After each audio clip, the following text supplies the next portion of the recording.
I don't want the Packers to get Kool-Aid, and I want them to go in a different way. I just do. But ultimately, what the mock drafts kind of spoke to me, and obviously we covered our division. Good job on that, Nick. It showed that the division is right on the heels of the Detroit Lions. And a few pieces here and there, we saw how much the draft meant for the Detroit Lions taking a step forward.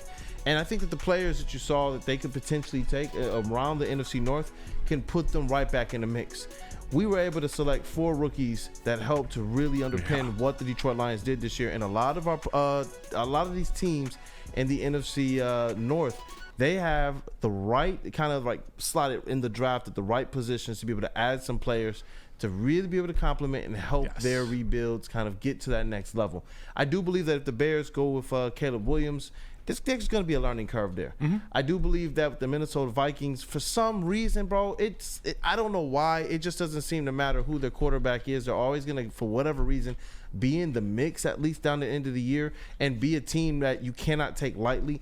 And obviously, the big fish, in my opinion, to be the biggest threat towards taking out the Detroit Lions is the Green Bay Packers. That's the one that I'm looking at the most. And with their philosophy of going defense, and then probably going more veteran-like in free agency on the offense, they're the team that's the most closest, in my opinion, to being able to kind of put together this complete team that can find themselves in the playoffs alongside, again, the Detroit Lions heading into next season. Nasty. Before I go to KG, we might have a caller already ready. Nick, you ready? Nope. KG, was there anything that stuck out to you? And if not, feel free to take this in a different direction. I want to know what you might do at 29. It's a very interesting timing for the pick. Yeah. In terms of what they need, do they trade up? Do they trade back? Do you go get your cornerback, offensive line? They need defense. What are you doing at 29? It's so hard to say because it all depends on how the board shakes out. Me personally, I'm probably staying put because they have so much cap room, and they do have a decent amount of draft capital already.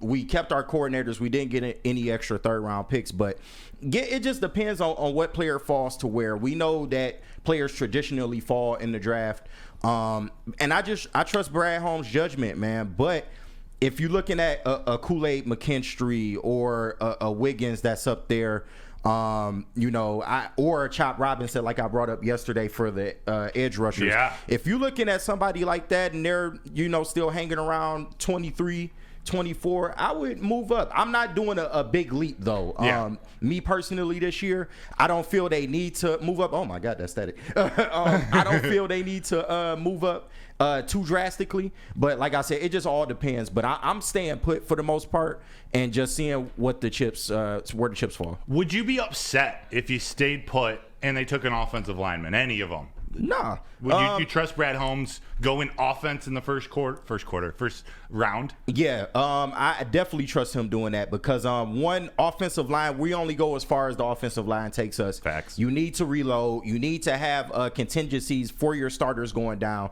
We already know the Frank Ragnow situation. If we do sign Jonah Jackson back, he has had injury issues. That same goes for Vitae. So, yeah, you need to have some young up-and-coming linemen ready to go. They did that with Kobe Swarsdahl last year. Yeah. I know he hasn't completely panned out, but I expect him to get better in this system. But I'm absolutely not mad if they go offensive lineman here because into the first round, that's normally where you get your best offensive lineman at. So, yeah, I would be on board with that. Yeah, then you couple that with the fact that Brad Holmes just doesn't miss. It's just like if he says this is the pick, this is where we need to go, I'm very, very comfortable with that. Even though I want them to be able to shore up the defense, we also know that they got a boatload of cash, and the draft doesn't stop after that first pick. I believe Brad Holmes, who's been able to kind of go throughout this draft in previous years and find value, not just value, find stars after the first and after the second round.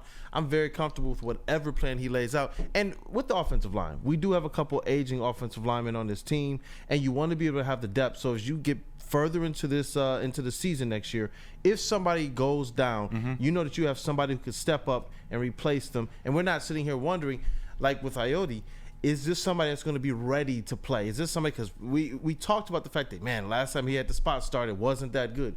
I want to know that this team, especially on the side of the ball that's supposed to be the strongest, is always going to be able to carry this team no matter what happens throughout the season. Yeah. Big facts. That is something that I want. That's to deal with multiple injuries. Like, think that the way that offensive line was designed, Graham Glasgow was that backup offensive lineman to fill in for any of them. Unfortunately, Halapoulivaati Vaitai went down early in the season, and Graham had to slide in. He did a phenomenal job all season. But imagine how the type of, I'll call him a weapon. Graham Glasgow is a weapon if he is your backup, fill-in, versatile offensive lineman who can do all three. Nick, Lions have a lot of money, about 58, almost $60 million.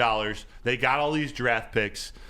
Is there a strategy, if you were Brad Holmes, are there positions where you would prefer to spend money on versus finding in the draft? And I'll preface it with a little bit of my opinion, and I'm not set on this yet, but what I'm thinking now is I want to spend on a veteran like defensive tackle. I want that man strength versus a developmental Broderick Martin type player, even someone who's already established in college. That's just the way my mind is looking, and maybe go young at the cornerback position. But what's your opinion? Yeah, I would spend big on an elite defensive lineman to pair with Aiden Hutchinson and Aleem McNeil. We saw Aleem McNeil take steps. I wouldn't say he's elite yet, but we've seen what Aiden Hutchinson can do. And if you get a guy on the other side of Hutchinson, these guys will be expensive. They make the big bucks. Brian Burns, maybe, Danielle Hunter. Those are two pipe dream type players that I would love to see. And then I would personally draft the cornerback maybe later, or with that first round pick. And we went through the mock. We did take a corner, but I would trade up for possibly one of the top 2 cornerbacks in this draft. And the thing about cornerbacks, if you are getting pressure, they don't have to be out there on an island too long. So I think our rookie would be able to do well. You move Sutton to that second role, and then you get cornerback depth within the free agency class as well. So I would spend on that D-line.